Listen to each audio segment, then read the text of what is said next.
अरे हाँ,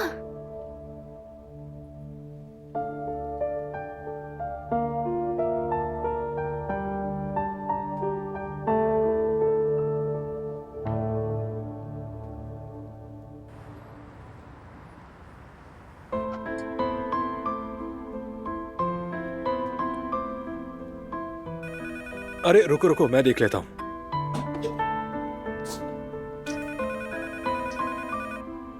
शायद कोई ऑर्डर हो।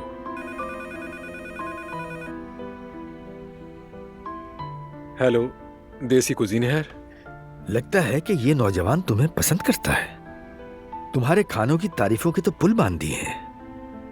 वाकई में आपको ऐसा लगता है? वैसे वो खुद भी अच्छे बॉस हैं। जी जी ठीक है, समझ गया। हाँ, यकीनन ठीक है। होंगे। आपका ऑर्डर लिख लिया है, अभी तैयार करवा देता हूँ। शुक्रिया। ठीक है।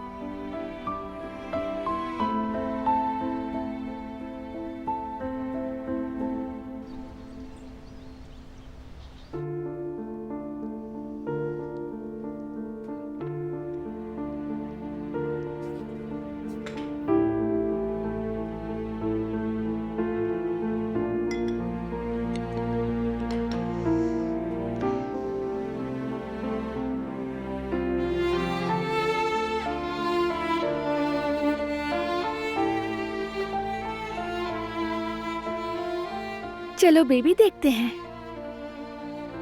बाबा अब हमें माफ करते हैं या नहीं।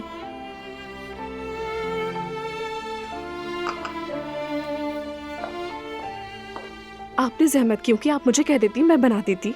अरे कैसी जहमत गिज़ैम, ये सब तो मैं खुद करना चाहती थी। शुक्रिया।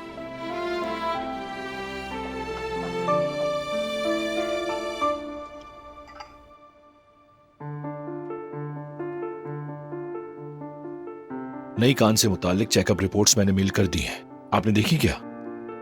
रिपोर्ट्स खासी अच्छी हैं। मैंने देख ली हैं। खास तौर पर सिक्योरिटी से मुताल्लिक हर नुक्ते पर हमने अपना फर्ज पूरा किया है।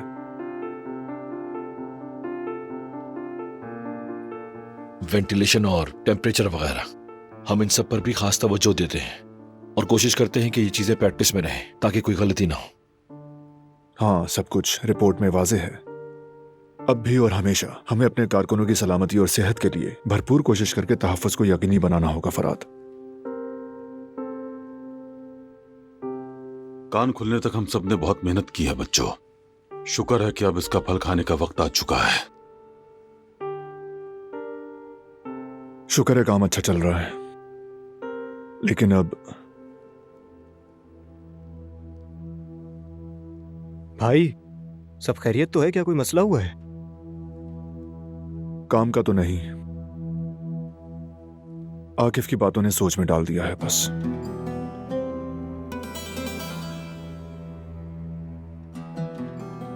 वो नादिर के कत्ल के मामले की वजह से। हाँ वो भी। इसके अलावा आकिफ इसरार कर रहा है कि इस मामले को ना छेड़ूं।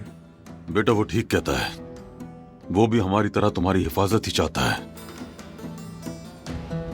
आकिफ का कहना है कि जवाहिर मर चुका है, उसका जिंदा बचना नामुमकिन है। यकीन तो तब होगा जब उसकी लाश मेरे सामने होगी फराद। और फिर वो शाहिद वाला मामला भी है, उसका भी तो पता नहीं चल रहा। इतने दिन हो गए, कोई सुराग नहीं मिला भाई।